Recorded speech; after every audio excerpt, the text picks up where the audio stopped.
ओम श्री गणेशाय नमः। श्री लक्ष्मी नारायण भगवान आप सब पर अपनी कृपा बनाए रखें। हर साल कार्तिक मास के शुक्ल पक्ष की एकादशी को देवोत्थान एकादशी का पर्व मनाया जाता है। इस दिन से शुभ मांगलिक कार्य दोबारा से शुरू हो जाते हैं। इस दिन का विशेष महत्व होता है।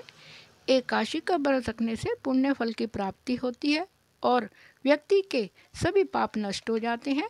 देवउठनी एकादशी की व्रत कथा इस प्रकार है। एक राजा था, उसके राज्य में प्रजा सुखी थी। एकादशी को कोई भी अन्न नहीं बेचता था, सभी फलाहार करके रहते थे। एक बार भगवान ने राजा की परीक्षा लेनी चाहिए। भगवान ने एक सुंदरी का रूप धारण किया तथा सड़क पर बैठ गए।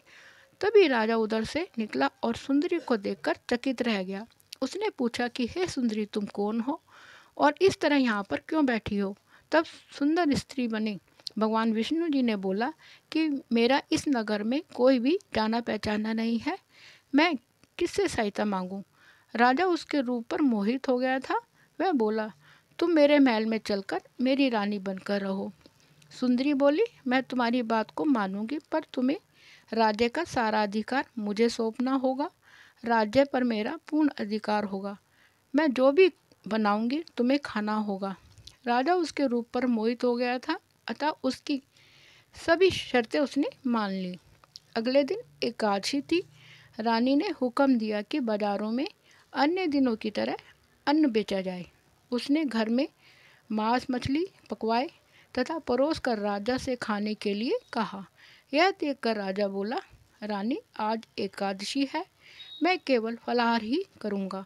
तब रानी ने शर्त की याद दिलाई और बोली, या तो खाना खाओ, नहीं तो मैं तुम्हारे बड़े राजकुमार का सिर काट दूंगी। राजा ने अपनी सारी बात बड़ी रानी को बताई तो बड़ी रानी बोली, महाराज, धर्म ना छोड़ो, बड़े राजकुमार का सिर दे दो। पुत्र तो फिर भी मिल जाएगा, पर धर्म नहीं मिलेगा। इस दौरान बड़ा राजकुमार खेलकर आ गया। माँ की आंखों में आंसू देखकर रोने का कारण पूछने लगा, तो माँ ने उसे सारी बात बता दी।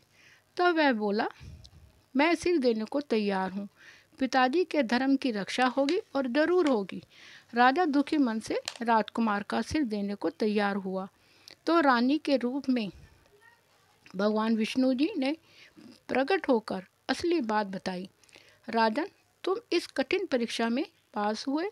भगवान ने प्रसन्न मन से राजा से वर मांगने को कहा तो राजा बोला, आपका दिया हुआ सब कुछ है, हमारा उद्धार करें। उसी समय वहाँ पर एक विमान उतरा।